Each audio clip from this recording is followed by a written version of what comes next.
Hello दोस्तों, स्वागत है आपका स्पार्क कोचिंग सेंटर में। तो गाइस, आज की वीडियो में हम पढ़ने वाले हैं क्लास 11th की हिंदी और इसका अंतरा 1 यानी कि बुक फर्स्ट है और अध्याय 2 यानी कि जो इससे अध्याय फर्स्ट था वो पहले करवा रखा है।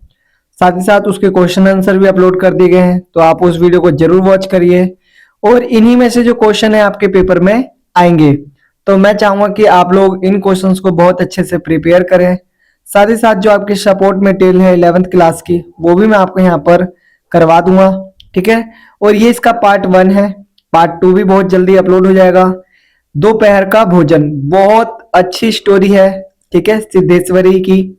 और ये मेरा फोन नंबर है 8178988103। आप इस नंबर पे कॉल कर सकते हैं या व्हाट्सअप कर आपको कुछ भी क्वेरी आ रही हो पढ़ाई से रिलेटेड या फिर कुछ अदर पीडीएफ रिलेटेड, तो आप इस नंबर पे कॉल कर सकते हैं और अपनी क्वेरी को सॉल्व करवा सकते हैं। तो आइए स्टार्ट करते हैं आज की वीडियो। उससे पहले मैं बोल दूं आपको कि आप जरूर चैनल को सब्सक्राइब कर लें, क्योंकि जो 2026 से 27 का जो सेशन रहेगा वो आपको बहुत बेहतरीन तरीके से करवाया जाएगा हमारे चैनल के माध्यम से। तो चैनल पे बने रहें और सीखते रहें। आइए स्टार्ट करते हैं आज की वीडियो। देखो, दोपहर का भोजन बहुत अच्छी स्टोरी है। आपको यहाँ पर पता लगा है कि जो एक सत्य है एक झूठ है वो 100 सत्यों पर कैसे भारी होता है, ठीक है। और भी चीजें यहाँ पर आइए पता लगेगा, ठीक है। जब घर के मुखिया की जो जॉब होती है वो छूट जाती है तो घर की हालातें कैसे हो जाती है। बता रखा है पाठ परिचय। अमरकांत द्वारा रचित कहानी दोपहर का भोजन भारतीय निम्न मध्यम वर्गीय परिवार की गरीबी, संघर्ष और उनके बीच के मूक प्रेम को दर्शाती है। मतलब ये बता रहा है कि किस तरीके से जो एक मध्य वर्गीय परिवार होता है उसमें गरीबी, ठीक है, संघर्ष और उनके बीच में कुछ तरीके से मूक प्रेम होता है, ये दर्शा रहा है। ये कहानी आर्थिक तंगी के बीच एक माँ के त्याग और परिवार को जोड़े रखने के उसके प्रयासों को दर्शाती है। ये स्टोरी हमें क्या बताती है कि किस तरीके से जो इतनी भी आर्थिक तंगी होने के कारण बाद भी जो माँ है वो कैसे परिवार को एक साथ जोड़े हुए है, ठीक है। कहानी एक बेहद गरीब परिवार के इर्द गिर्द घूमती है। परिवार का मुखिया मुंशी चंद्रिका प्रसाद की नौकरी छूट चुकी है। देखो, यहाँ पर कहानी जो गरीब परिवार के इर्द गिर्द घूमती रहती है और यहाँ का जो परिवार का जो मुखिया है जिसका नाम है मुंशी चंद्रिका प्रसाद, इसकी नौकरी क्या हुई है, छूट गई है, जिससे घर में दाने दाने की किल्लत है, जिससे घर में क्या हो गया, बहुत ज्यादा प्रॉब्लम आ गई है, बहुत ज्यादा समस्या आ गई है। दोपहर का समय है और चिलचिलाती धूप के बीच घर की मालकिन सिद्धेश्वरी भोजन परोसने की तैयारी कर रही है। अब देखो, चिलचिलाती धूप है बहुत तेज और जो सिद्धेश्वरी है वो घर में खाना परोसने की क्या कर रही है, तैयारी कर रही है। लेकिन भोजन बहुत सीमित है। लेकिन भोजन क्या है, बहुत सीमित है, भोजन बहुत कम है, ठीक है। आगे सिद्धेश्वरी। सिद्धेश्वरी इस कहानी का मुख्य पात्र है। वह खुद भूखी रहकर परिवार के सदस्यों को खाना खिलाती है। देखो, सिद्धेश्वरी ये जो कहानी है उसमें बहुत मुख्य पार्ट है। वो खुद भूखी रहकर क्या करती है, परिवार वालों को खाना खिलाती है। परिवार की स्थिति अत्यंत दयनीय होने पर भी वह परिवार को जोड़ने का पूरा प्रयास करती है। मतलब देखो, परिवार में कितनी ज्यादा दयनीय स्थिति हो चुकी है, लेकिन फिर भी क्या कर रही है, वो परिवार को एक रखने की कोशिश करती है। उसकी ममता और समझदारी तब दिखती है जब वह परिवार के हर सदस्य से एक दूसरे सदस्य की झूठी तारीफ करती है।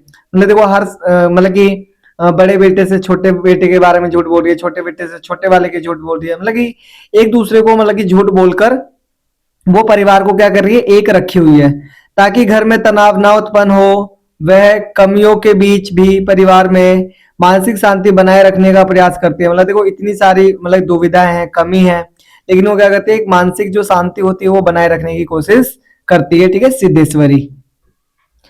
आगे देखिए, रामचंद्र का बड़ा बेटा जो रामचंद्र है, सॉरी, रामचंद्र बड़ा बेटा है। जो रामचंद्र क्या है, बड़ा बेटा है।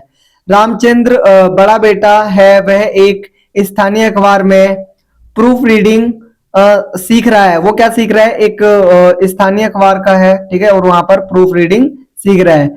वह घर की स्थिति को लेकर गंभीर है। जब वह खाना खाता है तो सिद्धेश्वरी उसे बताती है कि उसका छोटा भाई उसकी बहुत इज्जत करता है। अब देखो, झूठी तारीफ कर रही है, कह रही है कि जो तुम्हारा छोटा भाई है ना वो तुम्हारी बहुत ज्यादा इज्जत करता है। किससे कह रही है, रामचंद्र से, बड़े बेटे से कह रही है। आगे देखो, प्रमोद छोटा बेटा, प्रमोद क्या है, छोटा बेटा है। प्रमोद छोटा बेटा है, वह अभी बच्चा है और कुपोषण का शिकार है। वो क्या है? बच्चा है और साथ ही साथ कुपोषण का शिकार है। वह बीमार है जो परिवार की बदहाली का सबसे दुखद चेहरा है। वो बीमार भी और यही यहीं से कहीं ना कहीं जो उसका परिवार है वो पूरी तरीके से दिख रहा है, स्पष्ट हो रहा है। ये मेरा फोन नंबर है 8178988103। आप इस नंबर पे कॉल कर सकते हैं और व्हाट्सअप कर सकते हैं अगर आपको कोई सी भी क्वेरी आ रही हो तो। आगे दिखा रखा है मोहन मंझला बेटा। मोहन क्या है? मंझला बेटा है। मोहन मंझला बेटा है, वह अभी पढ़ाई कर रहा है। मोहन क्या है? मंझला बेटा है और वो क्या कर रहा है? अभी स्टडी कर रहा है। लेकिन घर की गरीबी से वाकिफ है। लेकिन घर की गरीबी से क्या है? वाकिफ है, जानता है। सिद्धेश्वरी उसे बताती है कि उसका बड़ा भाई उसकी तारीफ कर रहा था। अब देखो, छोटे से बड़े की करवा रही है, बड़े से छोटे की। तो इस तरीके से वो क्या करते थे? झूठ बोलती थी एक दूसरे के बारे में और घर को एक बनाए रखते थे। आगे दिखा रखा है, आगे देखिए दिखा रखा है यहाँ पर, सिद्धेश्वरी पर्याप्त भोजन न होते हुए भी सदस्यों से और भोजन लेने का आग्रह करती है। ऐसा करके वह घर के सदस्यों को गरीबी एवं